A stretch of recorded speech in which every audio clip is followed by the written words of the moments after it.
नमस्कार, मैं हूं शशि। आइए झारखंड के टॉप 25 प्रमुख खबर जानते हैं।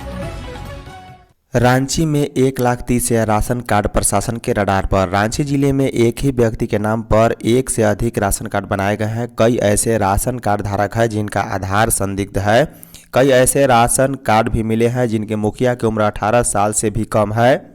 जिले में राशन कार्ड के सत्यापन में इस तरह के चौंकाने वाले तथ्य सामने आ रहे हैं। बता दें, रांची जिले में अभी सत्यापन की प्रक्रिया अंतिम चरण में है। इस पूरे मामले में जांच के बाद नियम संगत कार्रवाई की जाएगी। जानकारी के अनुसार जिले में अब तक 1 लाख से अधिक राशन कार्ड को संदिग्ध मानकर संबंधित लोगों को नोटिस भी दिया गया है और उसे रद्द करने की प्रक्रिया भी शुरू कर दी गई है। जिले में सत्यापन की प्रक्रिया में अब तक 1,30,000 राशन कार्ड संदिग्ध माने गए। इनमें 14,018 राशन कार्ड एक ही व्यक्ति के नाम पर एक से अधिक बनाए गए थे। वहीं 22,154 राशन कार्ड ऐसे पाए गए हैं जिनमें या तो 18 वर्ष से कम उम्र के या 100 वर्ष से अधिक उम्र के लोगों के नाम दर्ज थे। वहीं 46,225 राशन कार्ड ऐसे हैं जिन पर पिछले 6 माह या उससे अधिक समय से राशन नहीं लिया या कार्ड बनाने के बाद एक बार भी अनाज नहीं लिया गया है। झारखंड में आज से मानसून पकड़ेगा जोर। राज्य में शुक्रवार से मानसून जोर पकड़ेगा। घने बादल छाएंगे और कई जिलों में बारिश होगी। 7 जिलों में शनिवार और रविवार को भारी बारिश होने का येलो अलर्ट भी जारी किया गया है। इसमें रांची, खूंटी, गुमला, लोहरदगा, लातेहार, पलामू और गढ़वा जिला शामिल हैं। मौसम विभाग के मुताबिक अगले 4 दिन राज्य में कहीं कहीं तेज हवा चलेगी। वज्रपात की भी चेतावनी जारी की गई है। मौसम विभाग के अनुसार राज्य में शुक्रवार को सामान्य बारिश होगी। बंगाल की खाड़ी में पिछले दिनों बना निम्न दबाव क्षेत्र अब उड़ीसा को पार कर छत्तीसगढ़ के मध्य भाग पर केंद्रित है। इससे जुड़ा एक साइक्लोनिक सर्कुलेशन आसपास के क्षेत्र में कायम है जिसमें झारखंड में भी शामिल है। इसके अलावा मानसून टर्फ झारखंड के दक्षिण से होकर उड़ीसा के कलिंगपट्टनम से होते हुए बंगाल की खाड़ी के दक्षिण पूर्वी तक गुजर रहा है। मौसम वैज्ञानिक अभिषेक आनंद बताया है कि राज्य में शुक्रवार से मानसून सक्रिय होगा। पारा मेडिकल छात्रों का कार्य बहिष्कार जारी। रिम्स में पारा मेडिकल छात्रों का कार्य बहिष्कार तीसरे दिन गुरुवार को भी जारी रहा। पारा मेडिकल छात्रों की एक टीम डीन डॉक्टर शिवप्रिय से मिलने पहुंची थी, पर यहां भी मामले में कुछ सकारात्मक नतीजा नहीं निकल सका। पारा मेडिकल छात्र दोषियों पर कार्रवाई की मांग पर अड़े हैं। उनका कहना है कि जब तक इंटर्नल डॉक्टरों पर कोई ठोस कार्रवाई नहीं होगी वे काम पर नहीं लौटेंगे। ज्ञात हो कि पारा मेडिकल छात्र और इमरजेंसी में ड्यूटी करने वाले एमबीबीएस इंटर्न के बीच मारपीट हो गई थी, जिसके बाद से वे काम पर नहीं लौटे हैं। पारा मेडिकल छात्रों के काम पर नहीं लौटने के कारण सबसे अधिक परेशानी सेंट्रल इमरजेंसी और आईसीयू में हो रही है। इसके बाद ईसीजी और एक्सरे करने में मरीजों को परेशानी हो रही है। मरीजों का कहना है कि जांच के लिए घंटों इंतजार कराना पड़ रहा है। वहीं सेंट्रल इमरजेंसी में भी मरीजों को जांच के लिए परेशानी उठानी पड़ रही है। मंत्रियों को धमकी देने वाला अंकित मिश्रा गिरफ्तार। सूबे के स्वास्थ्य मंत्री डॉक्टर इरफान अंसारी एवं शिक्षा, नगर विकास, पर्यटन, कला, संस्कृति, खेलकूद एवं युवा कार्य विभाग मंत्री सुदीव्य कुमार को 24 घंटे के अंदर उड़ाने एवं जान से मारने की धमकी देने वाला गिरिडीह पुलिस ने पटाक्षेप कर दिया है। वायरल वीडियो में धमकी देने वाले युवक को गिरिडीह एसपी डॉक्टर विमल कुमार द्वारा गठित एसआईटी टीम ने पटना जंक्शन से धर दबोचा है। पुलिस 24 घंटे के अंदर इस पूरे मामले में पर्दा उठा दिया है। बता दें, पटना जंक्शन पर आरोपी गिरिडीह नगर थाना क्षेत्र के राजेंद्र नगर निवासी अंकित कुमार मिश्र उस वक्त पुलिस के हत्थे चढ़ा जब वह वृंदावन जाने के लिए अपनी ट्रेन का इंतजार कर रहा था। पुलिस पटना जंक्शन में पहुंचने में थोड़ी विलंब करती तो अंकित को पकड़ने के लिए पुलिस को और मकसद करनी पड़ती। बता दें, गिरफ्तारी के बाद गुरुवार सुबह अंकित की गिरफ्तारी के लिए रवाना हुई पुलिस टीम पटना से अंकित को लेकर गिरिडीह पहुंची है। मंत्री हफीजुल हसन की सेहत में सुधार। झारखंड के जल संसाधन और अल्पसंख्यक कल्याण मंत्री हफीजुल हसन अंसारी की तबीयत को लेकर राज्य के स्वास्थ्य मंत्री डॉक्टर इरफान अंसारी ने गुरुवार को ताज़ा जानकारी साझा की है। डॉक्टर अंसारी ने पत्रकारों को बताया कि हफीजुल हसन की स्थिति फिलहाल स्थिर है और वे रांची स्थित पारस हॉस्पिटल में इलाजरत हैं। चिकित्सकीय जांच, सीटी स्कैन और इको की रिपोर्ट सामान्य पाई गई है। हालांकि फेफड़े में हल्के संक्रमण के संकेत मिले हैं। बताया गया है कि मंत्री को सांस लेने में कठिनाई महसूस हो रही थी, इसके चलते उन्हें अस्पताल में भर्ती किया गया। इसके बाद डॉक्टरों ने इलाज शुरू किया। उसके बाद से उनकी तबीयत में सुधार देखा गया है। डॉक्टर अंसारी ने यह भी बताया कि अगले 24 घंटे तक डॉक्टरों की टीम उनकी स्थिति पर लगातार नजर बनाए रखेगी। मुख्यमंत्री हेमंत सोरेन ने जरूरत पड़ने पर मंत्री को दिल्ली स्थानांतरित करने का भी निर्देश दिया है। हालांकि फिलहाल इसकी आवश्यकता नहीं है। उल्लेखनीय है कि गुरुवार को हफीजुल हसन की तबीयत अचानक खराब हो गई थी। स्थिति को देखते हुए उन्हें तुरंत पारस हॉस्पिटल में भर्ती कराया गया था। सरकार के विरोध में जनता को खड़ा करने के लिए विपक्ष कर रहा फंडिंग। मुख्यमंत्री हेमंत सोरेन ने कहा है कि राज्य सरकार स्वास्थ्य, कृषि, आर्थिक, सामाजिक सहित हर क्षेत्र में आदिवासी, दलित और गरीबों के अनुरूप काम करना चाहती है, लेकिन विपक्ष को सरकार के हर कार्य में खामियां नजर आती है। विपक्ष हर तरह से सरकार को घेरने में लगा रहता है। उन्होंने कहा है कि खनन कंपनियां दलाल के माध्यम से कार्य कर रही है। झारखंड देश के विकास और बड़े पूंजीपतियों के विकास के लिए कीमत चुका रहा है, लेकिन विपक्ष रिम्स 2 के नाम पर राजनीति रोटी सेकने में लगा है। मुख्यमंत्री गुरुवार को विधानसभा के मानसून सत्र के समापन पर अपना वक्तव्य दे रहे थे। उन्होंने विपक्ष पर सरकार के विरोध जनता को खड़ा करने के लिए फंडिंग करने का लगाया है। मुख्यमंत्री ने कहा है कि विपक्ष की बहुत ऐसी बातें हैं जिसे देखकर लगता है कि विपक्ष राज्य सरकार को हर हाल में गिराना चाहती है, लेकिन राज्य की जनता सब कुछ देख समझ रही है। उन्होंने कहा है कि हमारी सरकार महिलाओं को आर्थिक सहायता उपलब्ध करा रही है, लेकिन ये लोग पैसों को लेकर संवैधानिक संस्थाओं को अपने हाथ में लेकर रखा है। गुमला में ट्यूशन पढ़ाने के बहाने बच्चों को दी जा रही थी बाइबल की शिक्षा। गुमला प्रखंड अंतर्गत करौंदी पंचायत के तिर्रा गांव में बच्चों को ट्यूशन पढ़ाने के बहाने घर पर बुलाकर बाइबल की शिक्षा दी जा रही थी। गांव की 3 महिलाएं ललिता देवी, नीलम कुमारी और मयंती देवी चंगाई सभा से जुड़ी हुई हैं। इन्हीं तीनों के द्वारा हिंदू परिवारों के बच्चों को ट्यूशन पढ़ाने के बहाने बुलाया जाता था और इन्हें ईसाई धर्म की पुस्तकें पढ़ाई जाती थी। बता दें, ट्यूशन पढ़ने वाले बच्चे 4 से 13 साल के बीच के हैं। ट्यूशन पढ़ने वाले बच्चों की संख्या 27 है। बच्चों से ईसाई धर्म से जुड़ी परीक्षाएं भी ली जाती थी, जिनका मूल्यांकन संतोष सोरेन नामक व्यक्ति द्वारा किया जाता था। मूल्यांकन के उपरांत प्रशस्ति पत्र भी दी जाती थी। बता दें, परीक्षा में बेहतर अंक पाने वालों को एक बॉक्स में कीमती सामग्री और बाइबल भेंट की जाती थी। पलामू के किसानों को धान की राशि नहीं मिलने पर सरकार से जवाब तलब। पलामू जिले के पड़वा प्रखंड के 126 किसानों को वित्तीय वर्ष 21-22 के धान का पैसा भुगतान नहीं किए जाने पर हाई कोर्ट ने सरकार से जवाब मांगा है। चीफ जस्टिस तरलोक सिंह चौहान और जस्टिस राजेश शंकर की अदालत ने सरकार को यह बताने को कहा है कि बकाया राशि का भुगतान अब तक क्यों नहीं किया गया। इस मामले की प्रगति रिपोर्ट भी दाखिल करने का निर्देश अदालत ने दिया है। मामले की अगली सुनवाई 11 सितंबर को होगी। इस संबंध में आशा देवी ने जनहित याचिका दायर की है। याचिका में कहा गया है कि पलामू के पड़वा प्रखंड के किसान का वित्तीय वर्ष 21-22 की धान बिक्री की 50% राशि बकाया है। सरकार की ओर से कहा गया था कि बकाया राशि का भुगतान अगस्त 2024 के प्रथम सप्ताह तक कर दिया जाएगा, लेकिन अभी तक भुगतान नहीं किया गया। इस पर अदालत ने सरकार को जवाब दाखिल करने का निर्देश दिया है। झारखंड के होमगार्ड को सेवानिवृत्ति लाभ मिलने का रास्ता साफ। राज्य भर के होमगार्ड जवानों को भविष्य निधि भुगतान और एक मुफ्त सेवानिवृत्ति लाभ मिलने का रास्ता साफ हो गया है। सब कुछ ठीक रहा तो आने वाले 1 से 2 माह में यह दोनों लाभ जवानों को प्राप्त होगा।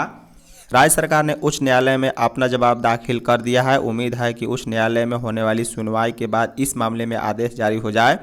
मामले को लेकर झारखंड होमगार्ड वेलफेयर एसोसिएशन के प्रदेश अध्यक्ष रवि मुखर्जी ने बताया है कि जवानों के भविष्य निधि और एक मुफ्त सेवानिवृत्ति लाभ देने के मामले को लेकर एक मामला उच्च न्यायालय में दायर किया गया था। इस मामले में कोर्ट ने राज्य सरकार से जवाब मांगा था। इसी पर सरकार ने श्रम विभाग से मंतव्य की मांग की थी। विभाग ने भी इस मामले पर अपनी सहमति जता दी है और राज्य सरकार ने भी दोनों मांगों पर सकारात्मक जवाब दिया है।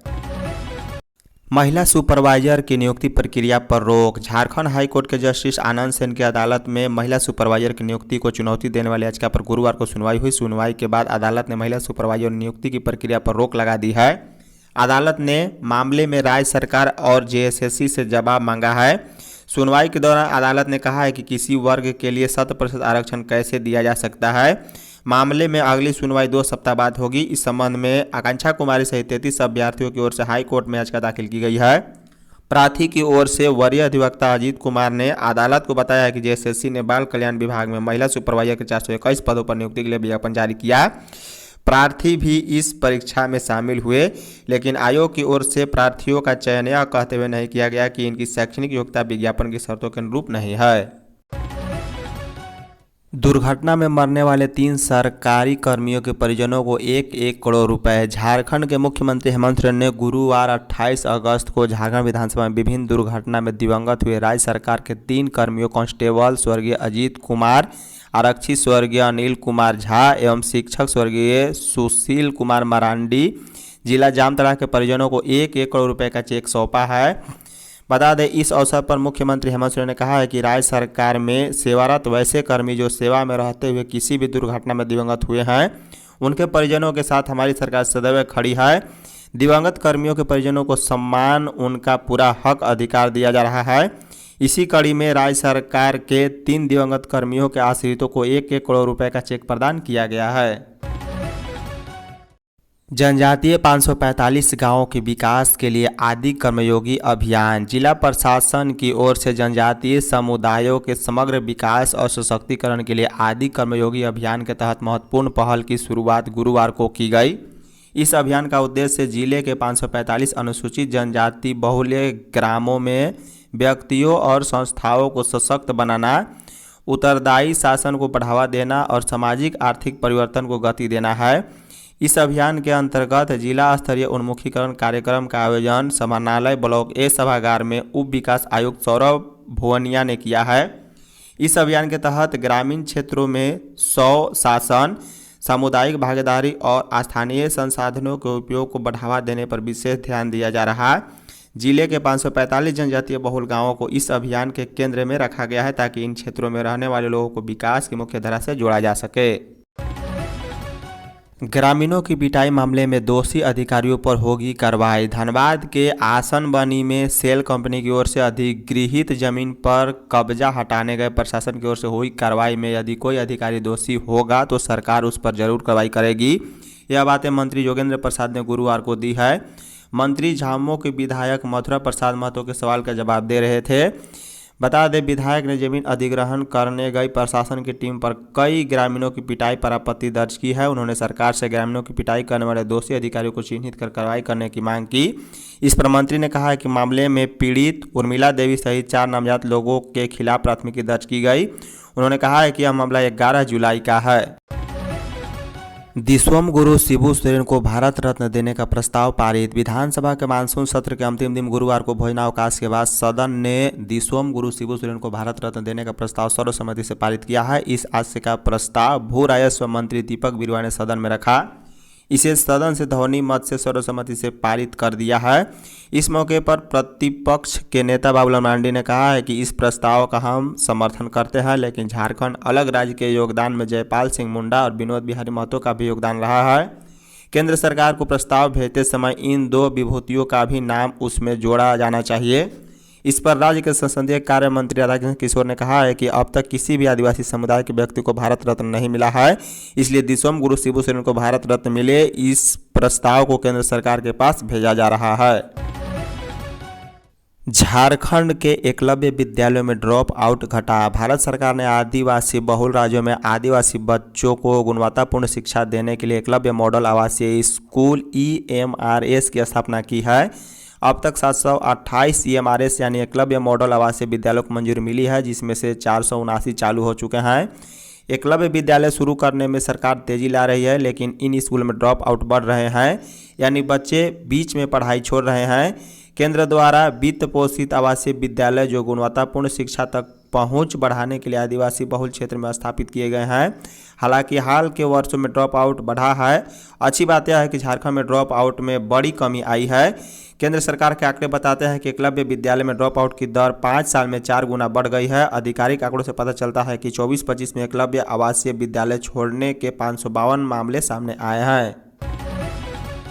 खुट्टी में हाथी के हमले से मां बेटे की मौत। खुट्टी जिले के कारा प्रखंड के जरियागढ़ थाना क्षेत्र के बक्सपुर गांव स्थित रेलवे स्टेशन टोली में बुधवार की रात जंगली हाथी ने एक घर पर धावा बोल दिया। हाथियों ने घर को ध्वस्त कर दिया है। घर के मलबे में दबकर मां और बेटे की मौत हो गई। मृतकों में एतवारी बारला 28 वर्षीय और उनका 4 वर्षीय बेटा तुलसी बारला शामिल है। एतवारी की 8 वर्षीय बेटी बंधनी बारला घायल हो गई है। उससे कर्रा CHC में प्राथमिक उपचार के बाद परिजनों के घर भेज दिया गया है। मां बेटे की मौत से पूरे गांव में शोक की लहर है। ग्रामीणों ने बताया है कि रात में घर किनारे एक विक्षिप्त महिला सोई थी। उसे जंगली हाथी ने सूंड से किनारे किया और घर की ओर बढ़ गया।